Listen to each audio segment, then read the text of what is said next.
In ancient India, thousands of years ago, there was a story whispered among the sages of the Himalayas about a young seeker named Arjun.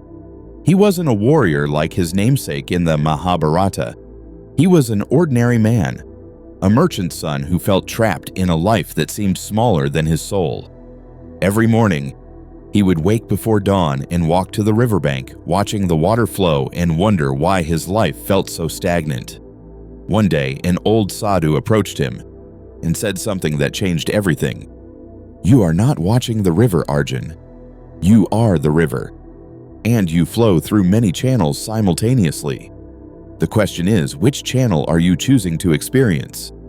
That sadhu understood something that quantum physics is only now beginning to grasp. That we are not linear beings trapped in one reality.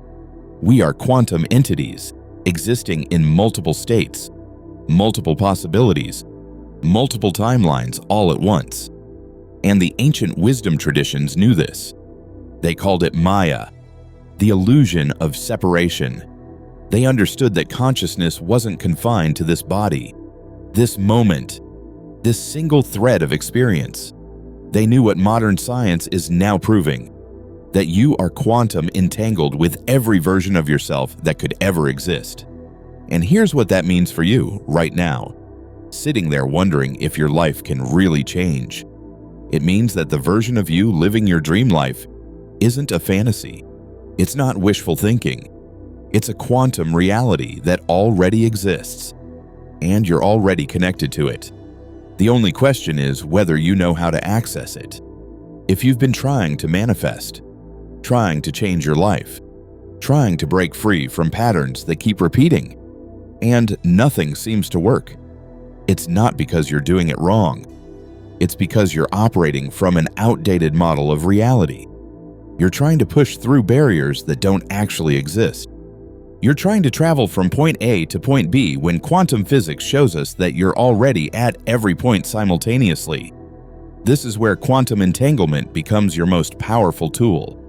Not as a concept to understand, but as a living technology you can use to completely reorganize your reality.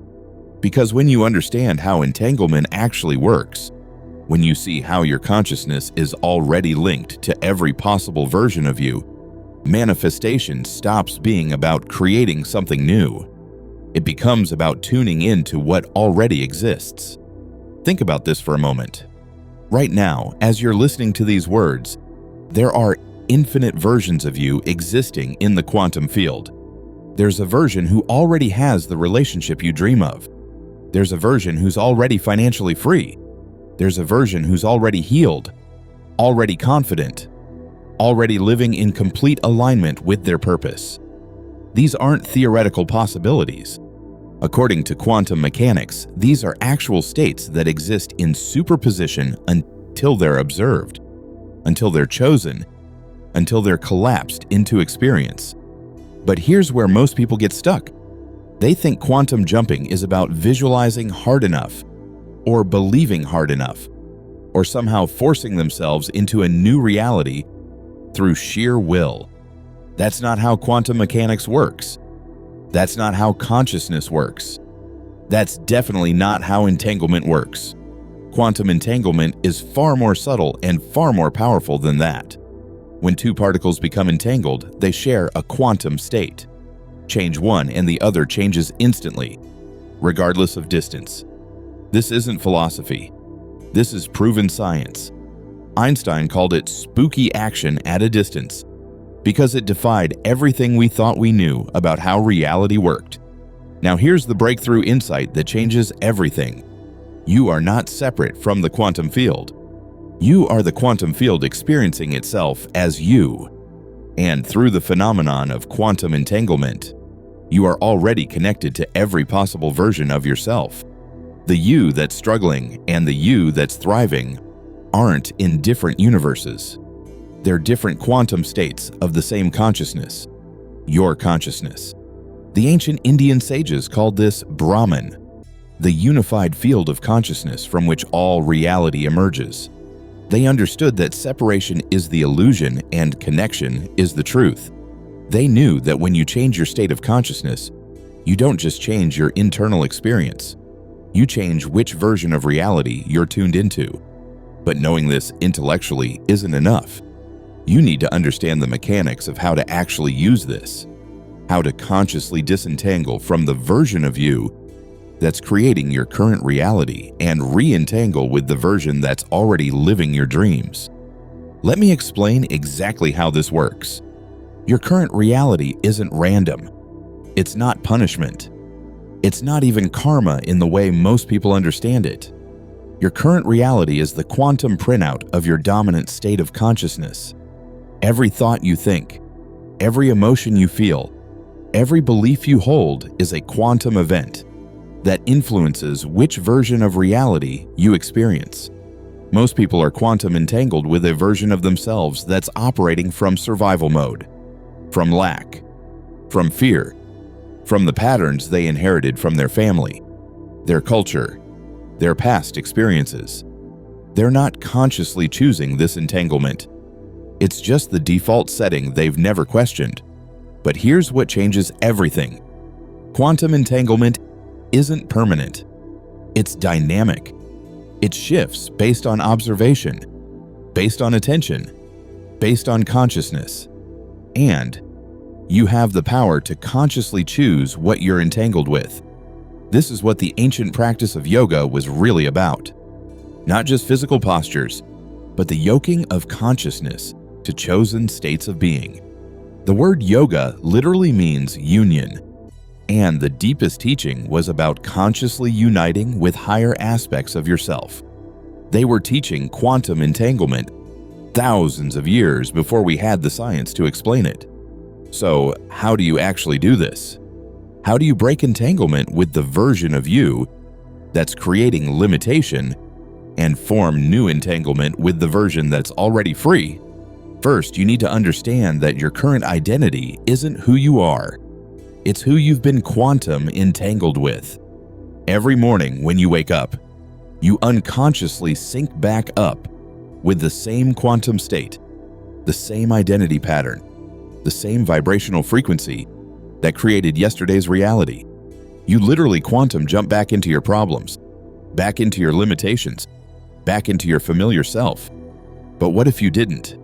What if instead of automatically entangling with yesterday's version of you, you consciously chose to entangle with tomorrow's version, with the version that's already solved the problems, already transcended the limitations, already living the life you want?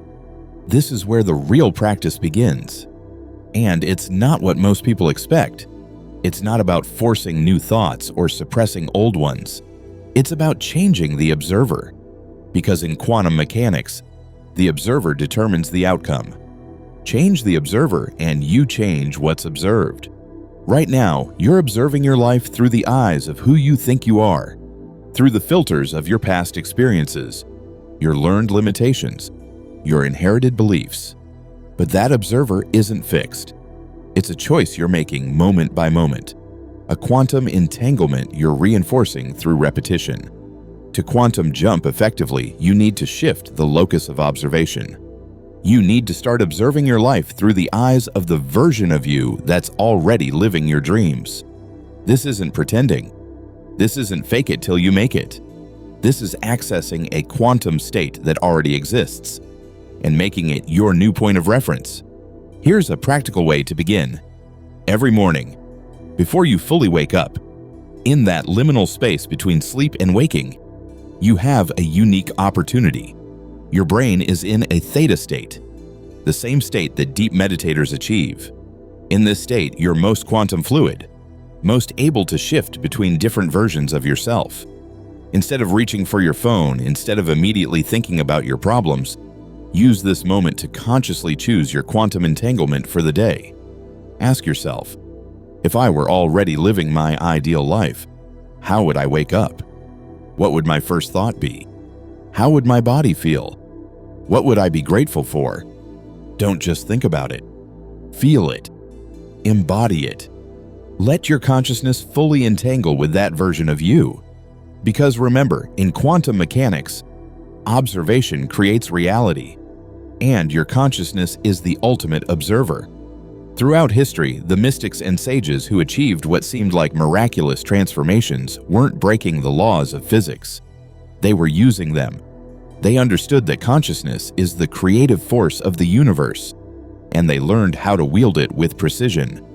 The Upanishads say Tattvam Asi, meaning thou art that. You are not separate from the creative force of the universe. You are an expression of it. And when you truly understand this, when you embody this, manifestation stops being something you do and becomes something you are. But here's what nobody tells you about quantum jumping. It's not a one-time event. It's a practice of continuous alignment. Because your old quantum entanglements have momentum. They have what physicists call coherence. They want to reassert themselves. This is why people can have profound spiritual experiences, life-changing insights, even temporary breakthroughs, and then find themselves back in their old patterns. It's not failure. It's quantum mechanics. The old entanglement is trying to reestablish itself because it's familiar, because it's rehearsed, because it has quantum momentum. The key is to be more persistent in your new entanglement than your old patterns are in theirs. Every time you notice yourself slipping back into old thought patterns, old emotional reactions, old ways of being, that's not a setback. That's an opportunity to consciously choose again, to re-entangle with your higher self, with your expanded possibility, with the version of you that's already free. This is what the Buddha meant by mindfulness. Not just being aware, but being aware of what you're quantum entangled with in each moment. Because every moment is a choice point. Every moment is an opportunity to reinforce either your limitations or your potential. And here's the beautiful thing about quantum entanglement. The more you practice conscious entanglement with your highest possibility, the stronger that connection becomes. It's like exercising a muscle. At first, it takes effort. At first, you have to consciously choose again and again. But over time, it becomes your new default, your new normal, your new quantum baseline. The ancient texts speak of siddhis, seemingly supernatural abilities that arise naturally when consciousness is purified. But these aren't supernatural at all. They're quantum natural. They're what happens when you become so aligned with the quantum field, so consciously entangled with your highest possibility, that what seemed impossible becomes inevitable. You might be wondering, but what about my current circumstances? What about my real problems? What about the actual limitations I face? This is where understanding quantum entanglement becomes truly revolutionary. Your current circumstances aren't the cause of your reality. They're the effect. They're the quantum printout of your previous state of consciousness. When you change your quantum entanglement, when you shift the observer, when you align with a different version of yourself, your circumstances must change to match. Not because you're forcing them to, but because that's how quantum mechanics works. The field rearranges itself to match the observer's expectation. This is what Jesus meant when he said, "Therefore I tell you, whatever you ask for in prayer, believe that you have received it, and it will be yours." He wasn't teaching positive thinking. He was teaching quantum mechanics. He was teaching that when you align your consciousness with the reality of already having received, you quantum entangle with that version of reality. But here's the crucial distinction that most people miss. This isn't about denying your current reality. It's not about pretending problems don't exist. It's about recognizing that problems exist at one level of consciousness and solutions exist at another. As Einstein said, we cannot solve our problems with the same thinking we used when we created them. Quantum jumping isn't escape. It's expansion. It's not about running from who you are. It's about remembering who you really are. It's about recognizing that the limited version of you that's experiencing problems is just one quantum state among infinite possibilities. Think about water. Ice, liquid, and steam are all H2O. Same essence, different states. Your problems and your solutions are like ice and steam. Same consciousness, different states. And Just as water can transform from ice to steam with the application of energy, your consciousness can transform from limitation to freedom with the application of awareness. This is what the Bhagavad Gita means when Krishna tells Arjuna, "You have the right to work, but never to the fruit of work." It's not about detachment from outcomes. It's about understanding that when you're quantum entangled with the right state of consciousness, the right outcomes are inevitable. Your job isn't to force results. Your job is to maintain alignment. Every spiritual tradition has practices designed to help you maintain this alignment. Prayer, meditation, mantra, visualization, these aren't just spiritual exercises. They're quantum technologies. They're tools for maintaining conscious entanglement with your highest possibility. But here's what makes quantum entanglement different from traditional manifestation techniques. It's not about adding something new to your life. It's about recognizing what's already there. It's about seeing that the life you want isn't something you need to create. It's something you need to tune into. Imagine reality as an infinite radio spectrum. Every possible version of your life is broadcasting on a different frequency. Right now, you're tuned to one particular station, experiencing one particular program, but all the other stations are still broadcasting. All the other possibilities are still available. Quantum jumping is simply changing the dial. But changing the dial requires more than just wanting a different station. It requires becoming a match for that frequency. This is where most people struggle. They want the results of a different frequency while maintaining the consciousness of their current one. They want abundance while thinking lack. They want love while feeling unworthy. They want success while believing in limitation. Quantum entanglement doesn't work that way. You can't be entangled with two contradictory states simultaneously. You have to choose. And choice in quantum mechanics isn't just mental. It's energetic. It's vibrational. It's a full body, full consciousness commitment to a new state of being. This is why the ancient masters emphasized embodiment. It's not enough to understand these principles intellectually. You have to live them. You have to breathe them. You have to become them, because quantum entanglement isn't a theory. It's a lived experience. So how do you make this practical? How do you take these quantum principles and apply them to your actual life? Here's where we bridge the gap between science and spirituality, between theory and practice, between knowing and being.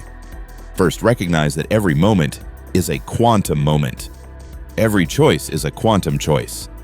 Every thought, every feeling, every action is either reinforcing your current entanglement or creating a new one. There's no neutral ground in quantum mechanics. You're always choosing, always creating, always influencing the field. Second, develop quantum awareness. Start noticing not just what you're thinking and feeling, but what version of you is doing the thinking and feeling.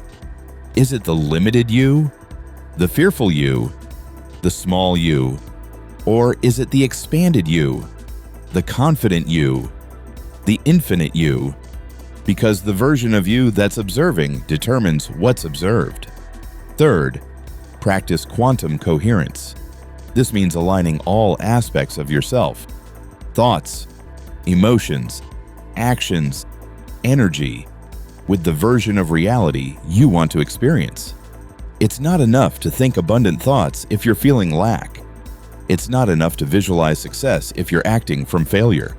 Quantum coherence means everything lines up, everything matches, everything reinforces the same quantum state. Fourth, trust the quantum process. When you shift your entanglement, reality doesn't always change instantly. There's sometimes a lag between inner change and outer manifestation. This isn't because it's not working. It's because physical reality has density. It has momentum. It takes time for the quantum field to reorganize itself around your new state. But here's the secret that keeps most people from succeeding. They change their internal state. And when external reality doesn't immediately match, they doubt. They go back to their old entanglement. They collapse back into their familiar quantum state.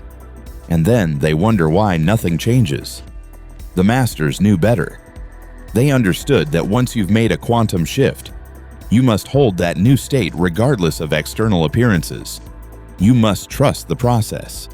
You must maintain coherence even when physical reality is still catching up, because it will catch up. It must. That's the law of quantum mechanics. This is what faith really means. Not belief in something outside yourself, but trust in the quantum process. Trust that when you change your observation, reality must reorganize itself to match. Trust that when you maintain a new entanglement, the old reality must dissolve and the new one must emerge. The Sufi mystic Rumi said, "Yesterday I was clever, so I wanted to change the world. Today I am wise, so I am changing myself."